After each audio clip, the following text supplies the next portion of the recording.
കടലിലെ അത്ഭുതം, തിമിംഗലങ്ങളുടെ മുലയൂട്ടൽ രീതികൾ. തിമിംഗലങ്ങൾ വെള്ളത്തിനടിയിൽ ജീവിക്കുന്നവരാണെങ്കിലും അവർ സസ്തനികളാണ്. അതുകൊണ്ടുതന്നെ കരയിലെ ജീവികളെപ്പോലെ തങ്ങളുടെ കുഞ്ഞുങ്ങളെ മുലയൂട്ടാൻ അവയ്ക്ക് പ്രത്യേക ശാരീരിക സംവിധാനങ്ങളുണ്ട്. ഈ പ്രക്രിയയിലെ പ്രധാന അത്ഭുതങ്ങൾ താഴെ പറയുന്നവയാണ്. 1. ടൂത്ത്പേസ്റ്റ് പോലെയുള്ള പാൽ, ഹൈ ഫാറ്റ് കോണ്ടന്റ്. നാം കാണുന്ന പശുവിൻ പാലിലോ മനുഷ്യപാലിലോ ഭൂരിഭാഗവും വെള്ളമാണ്. എന്നാൽ തിമിംഗലപ്പാൽ ഏകദേശം 35% മുതൽ 50% വരെ കൊഴുപ്പ്, ഫാറ്റ് നിറഞ്ഞതാണ്. ഇതിന്റെ സാന്ദ്രത, കൺസിസ്റ്റൻസി ഏകദേശം ടൂത്ത്പേസ്റ്റ് പോലെയോ പകുതി ഉരുകിയ വെണ്ണ പോലെയോ ഇരിക്കും. എന്തുകൊണ്ട് ഇത്ര കട്ടി?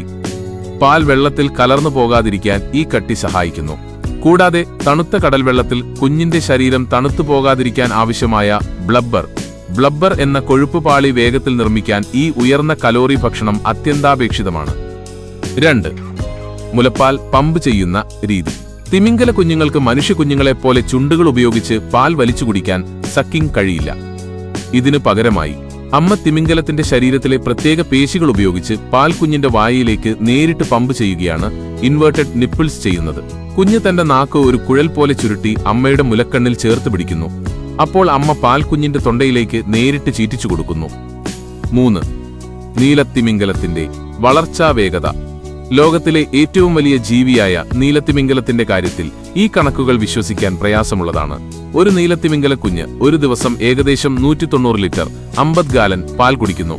ഇതിന്റെ ഫലമായി ആ കുഞ്ഞിന് ഓരോ 24 മണിക്കൂറിലും ഏകദേശം 90 കിലോ 200 പൗണ്ട് വീതം ഭാരം വർദ്ധിക്കുന്നു. അതായത് മണിക്കൂറിൽ ഏകദേശം 4 കിലോ വീതം ഭാരം കൂടുന്നു എന്നർത്ഥം. 4. പ്രകൃതി ഒരുക്കിയ സംരക്ഷണം. തിമിംഗലങ്ങളുടെ മുലക്കണ്ണുകൾ സാധാരണയായി ശരീരത്തിനുള്ളിലെ പ്രത്യേക വിടവുകളിൽ മാമറി സ്ലിറ്റ്സ് ഒളിഞ്ഞിരിക്കും. കുഞ്ഞ് കുടിക്കാനെത്തുമ്പോൾ മാത്രമാണ് ഇത് പുറത്തേക്ക് വരുന്നത്. ഇത് നീന്തുമ്പോൾ ജലപ്രതിരോധം കുറയ്ക്കാനും എയറോഡൈനാമിക്സ് മുലക്കണ്ണുകൾക്ക് പരിക്കേൽക്കാതിരിക്കാനും സഹായിക്കുന്നു. ഉപസംഹാരം: കരയിലെ ജീവികളെക്കാൾ എത്രയോ മടങ്ങ് സങ്കീർണവും എന്നാൽ കൃത്യവുമായ ഒരു സംവിധാനമാണ് കടലിന്റെ ആഴങ്ങളിൽ അല്ലാഹു ഒരുക്കിയിരിക്കുന്നത്.